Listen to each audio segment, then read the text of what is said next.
Hello everyone, welcome to the smart ideas. Lucknow का नाम तो आपने जरूर सुना होगा, ये भी सुना होगा मुस्कुराइए आप लखनऊ में है। तो लखनऊ में जाके मुस्कुराने का एक और वजह जो है वो ऐड हो गया है, और वो है लखनऊ यूनेस्को के क्रिएटिव सिटीज लिस्ट में ऐड हो गया है गैस्ट्रोनॉमी के लिए।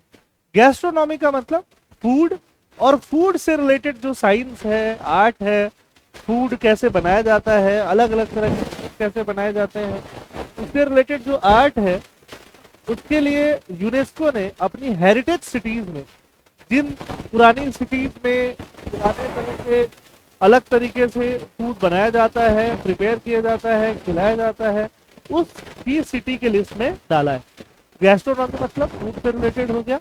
और यूनेस्को यूएन का एक स्पेशलाइज्ड एजेंसी है जिसके बारे में आप जानते हैं, जो कि पूरे वर्ल्ड में कल्चर को प्रिजर्व करने का काम करता है, प्रिजर्व करना, प्रोटेक्ट करना, प्रमोट करना।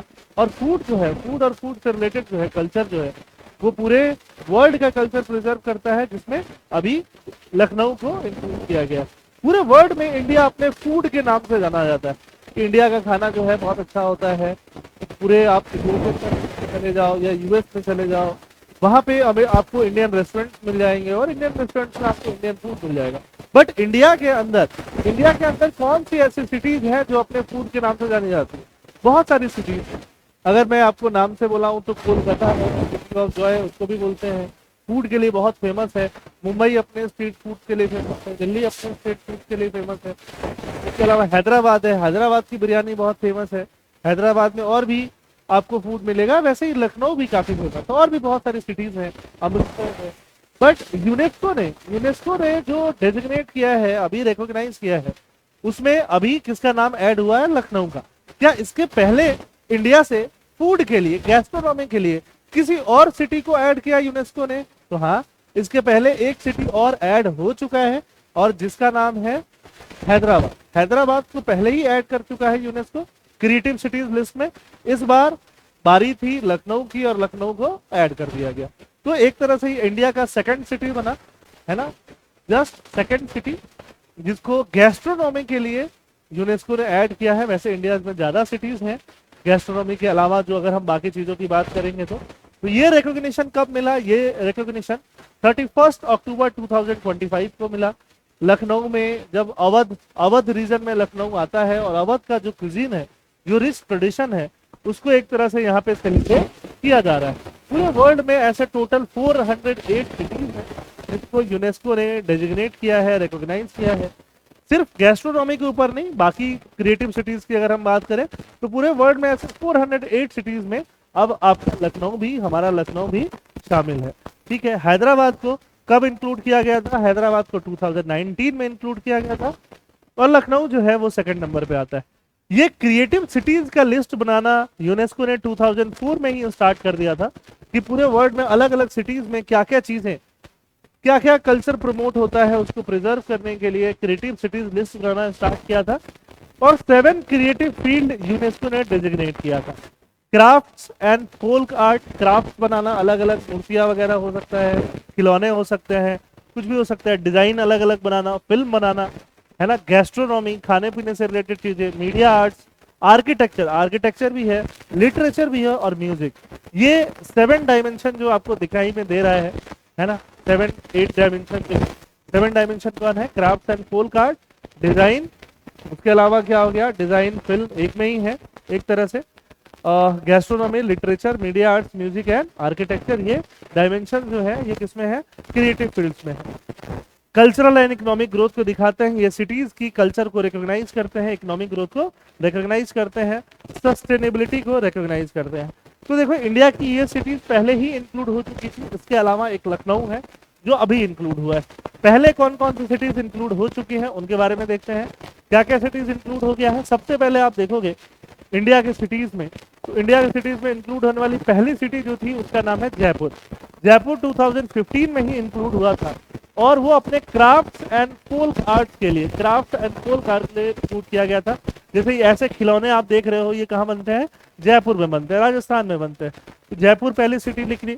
जयपुर के बाद 2017 में आप देखोगे चेन्नई और वाराणसी, ये म्यूजिक के लिए है ना, वाराणसी में वाराणसी घराना है, म्यूजिक के लिए फेमस। चेन्नई जो है म्यूजिक के लिए फेमस है, सिटी ऑफ म्यूजिक के नाम से यूनेस्को ने इनको 2017 में एक्सेप्ट किया।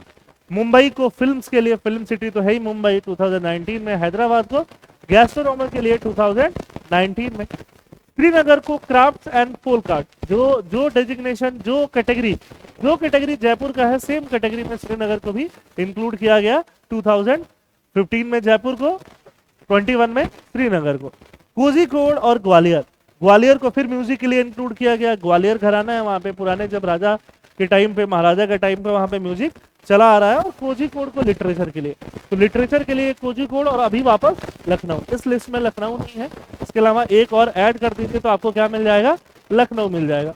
ठीक है, ये आप देख सकते हो ये कहाँ के लिए है, ये जयपुर की चीजें फेमस है, ये कश्मीर वाली चीजें हैं, है ना, ये वाराणसी और बाकी म्यूजिक वाली चीजें हैं, चेन्नई है, और ये आपको हैदराबाद दिखाई दे रहा होगा। और ये लिटरेचर के लिए कौन सा फेमस है, तो लिटरेचर के लिए किसको इंक्लूड किया गया, कोझिकोड को इंक्लूड किया गया। अब अगर लखनऊ को इंक्लूड कर दिया गया है, सिटी ऑफ गैस्ट्रोनॉमी के लिस्ट में डाल दिया गया है, तो बाकी सिटीज को क्यों नहीं डाला जा रहा है? या अगर किसी सिटी को इंक्लूड करना होगा यूनेस्को को, तो यूनेस्को क्या क्या क्राइटेरिया अपनाता होगा, कुछ तो क्राइटेरिया होगा ना। ऐसा तो नहीं होगा कि एक दिन मुंह उठाए और मन किया कि हाँ इस सिटी का नाम डाल दो, अच्छा लग रहा है, वैसा तो नहीं होता है। उसके पीछे कुछ ना कुछ क्राइटेरियाज होने चाहिए। तो क्राइटेरियाज क्या है? क्राइटेरिया है स्ट्रॉन्ग कलिनरी हेरिटेज। स्ट्रॉन्ग मतलब पुराना कलिनरी हेरिटेज होना चाहिए, कुजीन से रिलेटेड हेरिटेज होना चाहिए, है ना, जो स्ट्रॉन्ग हो काफी, उस सिटी में, पूरे इंडिया में या आसपास के सिटीज में काफी फेमस हो।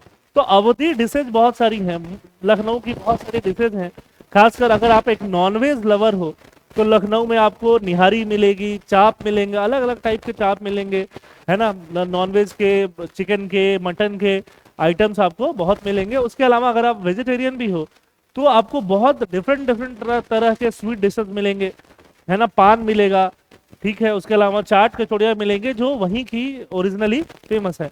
सेकंड इंपॉर्टेंट क्या है, कम्युनिटी का इन्वॉल्वमेंट। ऐसा नहीं है कि किसी सिटी को डेजिग्नेट किया जा रहा है और वहां पे कलिनरी हेरिटेज तो है बट वो सिर्फ बहुत कम लोगों तक सीमित हो, ऐसा नहीं होना चाहिए। वो कम्युनिटीज में घुसा हुआ होना चाहिए, है ना, कम्युनिटीज उसको ओन करे। तो यहाँ पे भी कौन ओन करता है, कम्युनिटीज।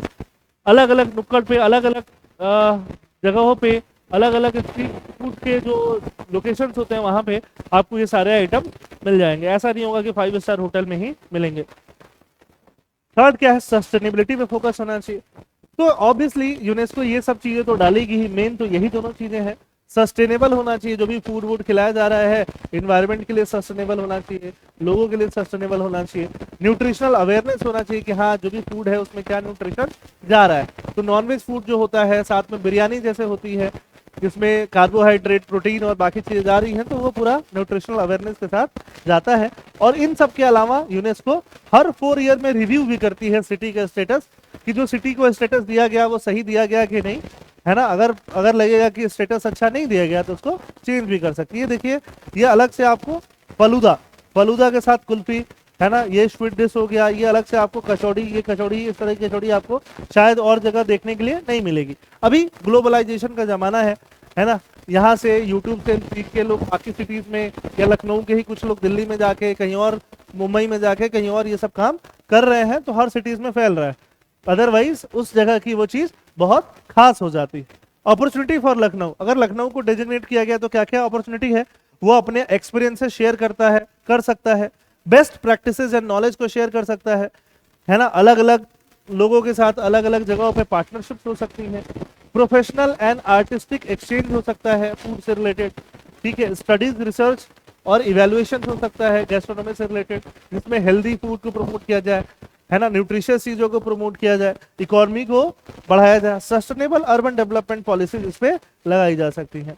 तो ये सब चीजें हैं जो अपॉर्चुनिटी लखनऊ के लिए है। अब लखनऊ से रिलेटेड अवध जो रीजन है वो लखनऊ वाला रीजन ही है। अवधी कुजीन जो है, लखनऊ की क्या क्या चीजें फेमस है, तो दम बिरयानी बहुत फेमस है। यहाँ पे आप देख सकते हो ये बर्तन है ना, ये मिट्टी का बर्तन भी हो सकता था, यहाँ पे ये आटे से इसको ढक दिया गया है, ऊपर से इसको कवर करके ऊपर से एक पत्थर ईंट रख दिया गया है, सो दैट कि ये पूरा चिपक जाए और अंदर से कुछ भी स्टीम बाहर नहीं आए, और उसी स्टीम में अंदर जो है वो खाना पकता रहे। इसी तरह से बिरयानी बनाया जाता है। बिरयानी बनाने की ये टेक्निक जो है यहाँ से काफी फेमस हुई, जिसको हम दम पुख्त बिरयानी बोलते हैं। खैर ये सब कैसे फेमस हुआ, क्या हुआ, जब आप रणवीर बरार को सुनिएगा तो आपको ज्यादा समझ में आएगा। हमारा मोटिव तो वो नहीं है, ठीक है। क्या क्या डिशेज हैं, अलग अलग तरह के कबाब्स बहुत फेमस है लखनऊ में। गलौटी कबाब, काकोरी कबाब, शमी कबाब और पुलाव काफी फेमस है। अलग अलग तरह के कबाब यहाँ पे आपको देखने के लिए मिल रहा है। अगर आप वेजिटेरियन हो तो ये देख के आपको अच्छा नहीं लग रहा होगा, बट नॉन वेजिटेरियन हो तो अभी तक आपके मुंह में सलाइवा आ गया होगा, है ना, लार टपकने वाली होगी। और बिरयानीज वगैरह, बिरयानी, पुलाव, ये सारी चीजें जो है लखनऊ की स्टोरी बयान करती है। जो शेफ है रणवीर बरार वो भी ओरिजिनली लखनऊ से ही है और लखनऊ से ही आके वो बहुत बड़े शेफ बने। ये सारी आपको अलग अलग कबाब के डिफरेंसेस के बारे में इनके वीडियोस में आपको देखने के लिए मिलेगा। फिर पुलाव भी वहाँ पर डिफरेंट डिफरेंट तरह के पुलाव भी बनते हैं और बिरयानी भी बनती है। बिरयानी जनरली ऐसे सील करके आटे से पूरा कवर करके उसी के स्टीम से अंदर अंदर धीरे धीरे स्लो पकाया जाता है। पुलाव के साथ ऐसा नहीं होता, उसमें किशमिश, काजू, अनार, ये अलग अलग चीजें डाल दी जाती हैं। इसमें बेसिकली स्पाइसेस होता है, चिकन, मटन और बाकी चीजें होती हैं। अब इस रिकॉग्निशन का क्या इंपॉर्टेंस होगा? ग्लोबल कल्चरल वैलिडेशन, इंडिया का जो कल्चर है उसको ग्लोबल वैलिडेशन मिल रहा है, अच्छी बात है। लखनऊ का टूरिज्म बूस्ट होगा। आप में से बहुत सारे लोग ये दिमाग में डाल लोगे अपने बकेट लिस्ट में कि आपको लखनऊ जाना है और लखनऊ जाके एक बार तो कबाब खा के आना है। कल्चर प्रिजर्व होगा, वहाँ का जो लोकल कल्चर है, जो सैकड़ों सालों से वहाँ के जो भी कुक लोग हैं, कम्युनिटीज हैं, उन्होंने मिलकर बनाया है, वो प्रिजर्व होगा। यूथ जो है ज्यादा ज्यादा एंगेज होगा, अलग अलग बिजनेसेस में यूथ जो है एंगेज होगा।